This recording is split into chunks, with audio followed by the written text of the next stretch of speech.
अस्सलाम वालेकुम नाजरीन, गुड मॉर्निंग। मैं हूं डॉक्टर नबीहा अली खान। प्रोग्राम आप देख रहे हैं गुड मॉर्निंग कोहिनूर। सुबह के आगाज़ के साथ, कुछ सियासी हलचल के साथ, कुछ अहम मामूलात के साथ, इदारों की बेज़ाब्तगियों के साथ और कहीं भी अगर किसी के साथ कोई नाइंसाफ़ी हो रही है तो उस मज़लूम की आवाज़ के साथ मैं हाज़िर हो जाती हूँ रोज़ाना सुबह 10 बजे आपके सामने।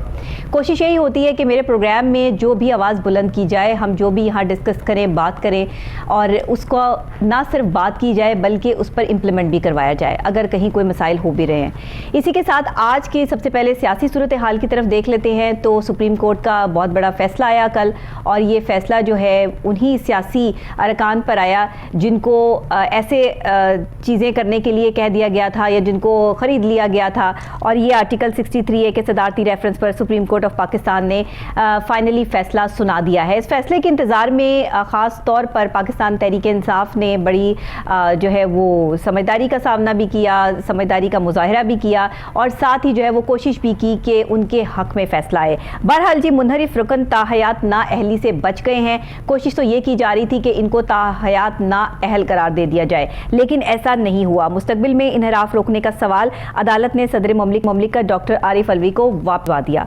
फिर chief justice of Pakistan justice Umar Ata Bandial की सरबराही में पांच रुकनी बेंच के आर्टिकल 63A की तशरीह से मुतालिक सदारती रेफरेंस की समाअत की और फैसला 2 के मुकाबले में 3 के तनासुब से सुनाया गया। Chief justice Umar Ata Bandial, justice इजाज़ला Hasan और जस्टिस मुनीब अख्तर ने कहा कि मुनहरिफ रुकन का दिया गया वोट शुमार नहीं किया जाएगा, लेकिन ताहयात इनको नाअहल करार नहीं दिया गया। जस्टिस मजहर आलम मियाँ खेल और जस्टिस मंदू खेल ने इख्तलाफ किया है इस बात से। याद रहे कि जस्टिस इजाज़ला हसन, जस्टिस मजहर आलम मियाँ खेल और जस्टिस मुनीब अख्तर और जस्टिस जमाल मंदू खेल लार्जर बेंच का हिस्सा थे। Chief justice of Pakistan Umar Ata Bandial ने कहा कि तफसीली फैसला बाद में जारी करेंगे। अभी जो ये फैसला आया है इसको आप मुख्तसर फैसला कह सकते हैं, लेकिन इस फैसले से बहुत सी चीज़ें क्लियर हो चुकी हैं। इस वक्त में जो मुनहरिफ अरकान के हवाले से ये जाना जा रहा था या माना जा रहा था कि शायद जो भी किसी पार्टी से ऐसे अरकान को ख़रीदेगा या पार्टी से को जो है वो डिस्ट्रॉय करने की या डिस्टर्ब करने की कोशिश की जाएगी या तोड़ने की कोशिश की जाएगी, तो ऐसे अरकान को ताहयात ना अहल करार दे दिया जाएगा। लेकिन ऐसा तो कुछ नहीं हुआ। बहरहाल इनका वोट कंसीडर नहीं किया जाएगा, ऐसा चीज़ जो है वो सामने आई है। आर्टिकल 60A सियासी जमातों को सियासी मैदान में तहफ़्फ़ुज़ फराहम करता है और आर्टिकल 63A तनहा लागू नहीं किया जा सकता। मुनहरिफ रुकन का वोट शुमार नहीं होगा। आर्टिकल 60A का मकसद इनहराफ से रोकना है। इस हवाले से पार्लियामेंट को कानून साजी करनी चाहिए। वक्त आ गया है कि मुनहरिफ अरकान से मुतालिक कानून साजी भी की जाए और ये पार्लियामेंट करे, ऐसा कहना है सुप्रीम कोर्ट का। और जो जैसे कहा जा रहा था पहले कि पार्लियामेंट की बातें पार्लियामेंट तय करे और सुप्रीम कोर्ट के फैसले जो है वो सुप्रीम कोर्ट में हो, लेकिन जब ये मामला जो है वो सुप्रीम कोर्ट में लेके जाया गया तो इस पर सोचा ये जा रहा था कि ये जो मुनहरिफ अरकान हैं और इनको सख्त से सख्त सज़ा दी जाएगी और इनको ये कहा जाएगा कि ये ताहयात ना अहल हैं, क्योंकि ये एक के साथ जो है वो वैसे तो होना ये चाहिए था कि जो किसी के साथ वफादार नहीं है उसको तो सज़ा ये मिलनी चाहिए थी, लेकिन ये सज़ा भी काफ़ी है कि उनका वोट ही कंसीडर नहीं किया जाएगा। बाकी पार्लियामेंट इनके खिलाफ जो है वो क्या फ़ैसला करती है और पार्लियामेंट की तरफ से जो है वो फ़ैसला क्या आता है, इस चीज़ के लिए अभी हमें इंतज़ार करना होगा। ये फ़ैसला सुप्रीम कोर्ट की तरफ से लार्जर बेंच ने सुनाया और इसमें आपको मैंने बताया कि जो हमारे मोस्ट सीनियर पर्सनैलिटीज़ जो हैं उन्होंने ये फ़ैसला दिया है और उनके फ़ैसले के मुताबिक जो है अभी ये फ़ैसला तफसीलन नहीं दिया गया। अभी ये इसकी एक आप ये कह लें कि पहली किस्त है और उसके बाद जब ये तफसीलन फ़ैसला सुनाया जाएगा तो इसके तमाम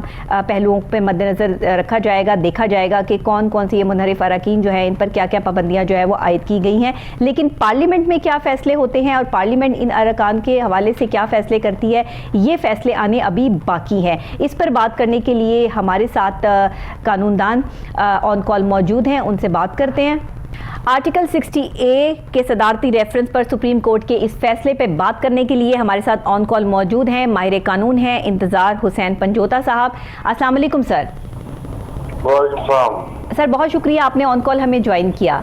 आप क्या कहेंगे सर सुप्रीम कोर्ट के इस फैसले के हवाले से? तसव्वुर तो ये किया जा रहा था कि शायद ताहयात नाअहली हो जाएगी इन मुनहरिफ अरकान की, लेकिन ऐसा तो कुछ नहीं हुआ। पार्लियामेंट की तरफ जो है वो बात चली गई है। अब आप क्या समझते हैं?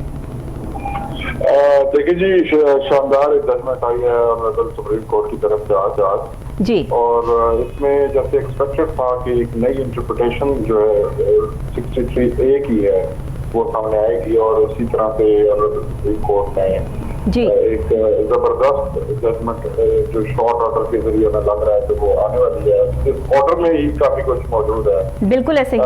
देखिए जी, बुनियादी तौर पर 63A का जो पर्पस था वो ये था कि जो हमारे मुल्क में जमहूरियत को कमजोर करने के लिए बिल्कुल और सियासी जमातों को कमजोर करने के लिए हॉर्स ट्रेडिंग का एक कल्चर परवान चढ़ा था 1980 में भी शायद हुआ था। जी। तो उस जो आपके किस्सा दौर से निकालने के लिए ये 63A जो डिफ्रैक्शन का क्लॉज है वो शामिल किया गया था, और with the passage of time इसने ट्रांसफॉर्म किया, और जो फाइनल आज इसकी शेप है ये 18वीं तरमीम में हमारे सामने आई थी।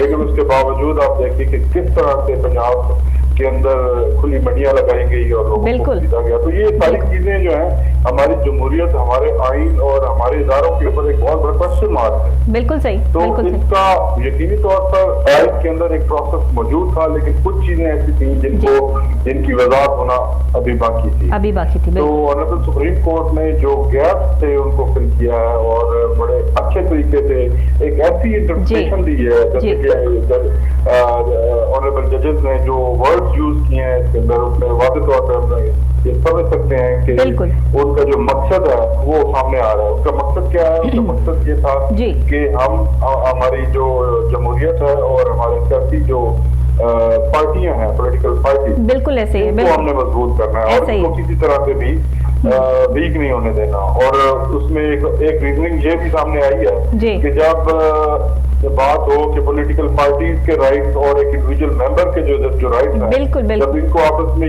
जब ये आमने सामने आएंगे तो कौन सा किसका राइट प्रिवेल करेगा। तो ऑनरेबल सुप्रीम कोर्ट ने कहा है कि इसमें जो राइट प्रिवेल करेगा वो पॉलिटिकल पार्टी का करेगा, क्योंकि वो एक पार्टी पॉलिसी होनी चाहिए। बिल्कुल, पीछे जो है वो आवाम अल्टीमेटली खड़ी होती है। बिल्कुल। तो ये सारी चीजें जो है वो, और मोस्ट इम्पोर्टेंटली जो एलियट के हवाले से आपका सवाल था जी, एलियट के लिए उन्होंने जो वोट किया है जी, वो उन्होंने बाल जो है वो वापस पार्लियामेंट के पास ही भेज दिया है, और उन्होंने कहा है कि आप इसके अंदर लेजिस्लेशन करें, और लेजिस्लेशन के लिए भी उन्होंने कुछ जो स्टैंडर्ड जो वाटरमार्क जो सेट किए हैं वो ये है कि आप ऐसी रोबस्ट किस्म की लेजिस्लेशन करेंगे जिससे ये जो नक्स है जिसमें हमारे जो जमहूरी इदारे हैं उनको एक तरफ से खा के छोड़ा है, वो बिल्कुल वापस ना आ सकते। बिल्कुल सही, जबरदस्त तारीखी फैसला है, और इसकी इम्प्लीकेशन जो है वो आपके सामने है कि आज भी जो है इस सिर्फ एक फैसले ने जो फेडरल गवर्नमेंट है, जिस तरह से वहाँ पे भी नए दिन हुआ आपके सामने होटल में जो कुछ हुआ हम सब जानते हैं, हम सब ये देख रहे थे और अदालतें भी देख रही थी। जिस तौर पर अदालतों का भी एक कॉन्शियस होता है, और उस कॉन्शियस को आप देख सकते हैं कि किस तरह से ऑनरेबल जजेस ने उसको अपनी बहुत अच्छा फैसला, बिल्कुल ऐसे ही है। सर, आप क्या कहते हैं, ये कानून साजी जो पार्टी पॉलिसी की तरफ से जो है वो होनी चाहिए थी, अभी तक नहीं हो पा रही। ये जब सुप्रीम कोर्ट में मामला लेकर गए हैं तो उससे पहले एक पार्टी पॉलिसी भी तो होती है, और वही पार्टी पॉलिसी की बात जो है सुप्रीम कोर्ट ने भी की है। तो आप क्या समझते हैं कि पार्लियामेंट से अब जो एक आवाज़ उठेगी या मुनहरिफ अरकान के लिए कुछ बनाया जा सकता है? क्या इनको वाकई ही ताहयात नाअहल करार दिया जा सकता है? अब कोई ऐसी अपॉर्चुनिटी निकलती है, या फिर इसमें कुछ और चीज़ें जो है वो सामने लाई जाएंगी? क्या कहेंगे आप? देखिए, बुनियादी तौर पर जो आज की जजमेंट है और जिस तरह से डिटेल जजमेंट जब आएगी तो इस टोन से जो लग रहा है जी कि ऑनरेबल सुप्रीम कोर्ट किस जो स्याह गंदा है ये मेंबरान जी इसको बिल्कुल बंद करना चाहते, बिल्कुल ऐसा ही। तो बुनियादी जो मकसद है वो ये है। और अब अगर उन्होंने जो ऑनरेबल सुप्रीम कोर्ट ने होल्ड किया है, उन्होंने कहा है कि वो स्टेज तो बाद में आएगी तू कोई डिफेक्ट करे, ठीक, उन्होंने ये कहा है कि जो डिफेक्ट करेगा उसका वोट किसी तरह से काउंट ही नहीं होगा, बिल्कुल कोई असर ही नहीं होगा, कोई नॉन मेंबर जैसे होता है आपसे ये कह सकते हैं कि जब वो अपनी पार्टी की जो पॉलिसी है उससे जब डिफेक्ट करेगा तो वो ऐसे उसको ट्रीट किया जाएगा जैसे वो कभी मेंबर था ही नहीं। और ये बड़ी सजा है सर, ये छोटी बात तो नहीं है। जो बात की है पॉलिटिकल पार्टीज को इसके लिए जो है वो पहले करना चाहिए था, अरेंजमेंट करनी चाहिए थी, या अपना पॉलिसी बनानी चाहिए थी। तो देखिए इसमें वादे है ये आईनी एक रिक्वायरमेंट है और पॉलिटिकल पार्टी बीइंग इंडिविजुअल जो एंटिटीज इसके अंदर कुछ भी नहीं कर सकती। वो सिर्फ एक पॉलिसी स्टेटमेंट दे सकती हैं और at the end of the day parliament है जिसमें आइन को भी करना है अमेंड, और इसके अलावा अगर कोई और लेजिस्लेशन होनी है तो वो भी आइन जो पार्लियामेंट के अंदर होनी। तो पॉलिटिकल पार्टीज इंडिपेंडेंटली इसमें अपने तौर पर कुछ नहीं कर सकती, ना उनकी कोई पॉलिसी इसके आ सकती है।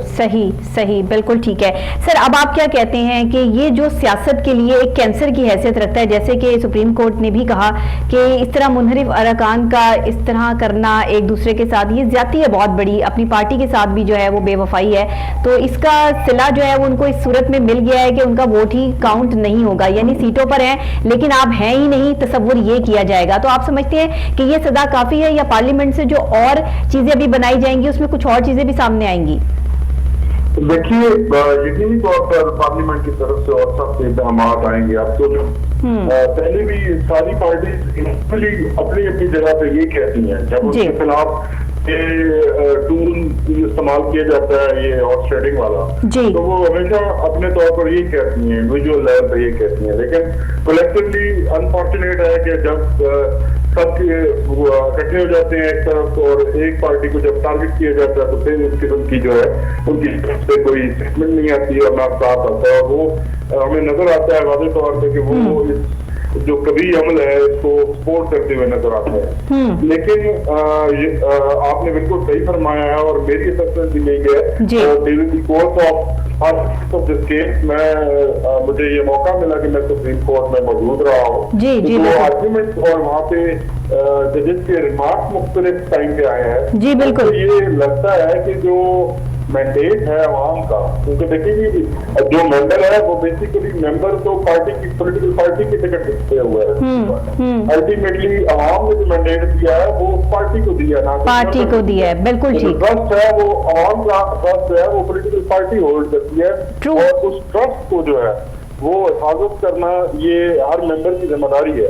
तो जब आप किसी के ट्रस्ट को और इतने बड़े पैमाने पर इतने सीरियस लेवल पे ब्रेक करते हैं, बिल्कुल कानून और हुकूमत हमारी इन्वॉल्व होती है, पाकिस्तान की सॉवरेनिटी इन्वॉल्व होती है, ये सारी जब चीजें आपके सामने होती है तो फिर आपको और ज्यादा रिस्पॉन्सिबल होना पड़ता है। तो जब आप ये ट्रस्ट आप ब्रेक करेंगे तो फिर आपको इसके कॉन्सिक्वेंसेस बड़े सीरियस किस्म के फेस करने पड़ेंगे। तो यहाँ पर मुझे तो यही उम्मीद है और मुझे लग भी यही रहा है, क्योंकि जो जिस टोन और जिस अंदाज से जिस किस्म के अल्फाज यहाँ पे ऑनरेबल सुप्रीम कोर्ट ने यूज किए हैं और जिस किस्म की डायरेक्शन और एक मैसेज पास है टू द पार्लियामेंट, बिल्कुल सही, बड़ा लाउड और क्लियर है, बिल्कुल ठीक अल्फाज यूज किए गए कि आपको जो भी प्रोसीजर करना है वो बड़ा रॉबस्ट होना चाहिए। तो बिल्कुल सही, यकीनी तौर पर मुझे तो यही एक्सपेक्टेशन है कि जजमेंट को सामने रखते हुए इस किस्म के जो जितनी भी आप है और जो लिमिटेशंस जो फिक्स करनी है डिफेक्ट करता है तो उसके ऊपर न्यायालय मदद क्या होगी, सही सख्त आएंगी। सही ये नहीं कहा जा सकता कि वो 10 साल होगी 20 साल होगी या फॉर लाइफ होगी, लेकिन वो सख्त जरूर हो, क्योंकि जो मकसद है वो इस काम को इस बकरू अमल को रोकना है। बिल्कुल ठीक है, एक सियासी पार्टी को स्ट्रॉन्ग करना है पाकिस्तान में। बिल्कुल ठीक। इंतजार हुसैन पंजोता साहब, बहुत शुक्रिया कि आपने ऐसा माहिर कानून हमें ज्वाइन किया और आपने बताया भी कि बेहतरीन फैसला है सुप्रीम कोर्ट की तरफ से, ऑनरेबल जजेस की तरफ से, और हम भी इस फैसले का खैर मकदम करते हैं। जब कोई किसी के ट्रस्ट को ब्रेक करता है, एक आम इंसान दूसरे इंसान का दिल भी तोड़ता है, तो ये बात तो अल्लाह को भी पसंद नहीं है। तो जब आप अपनी सियासी पार्टी को नुकसान पहुंचाते हैं तो उसका खुमियाजा भुगतना पड़ता है। सूरत हाल जैसी भी हो, अभी तफसीलन फैसला आना बाकी है। आगे सूरत हाल जिस तरह क्लियर होगी वैसे वैसे आपको अपडेट करती रहूंगी। आप जो है उस अपडेट के लिए मेरा प्रोग्राम रेगुलर सुबह 10 बजे जो है वो देख सकते हैं। इसी के साथ मैं ब्रेक लूंगी। ब्रेक के फौरी बाद जब वापस आते हैं तो एक और अहम मौजू पर डिस्कशन करनी है, फिर आप जो है वो मेरे साथ ही रहिएगा।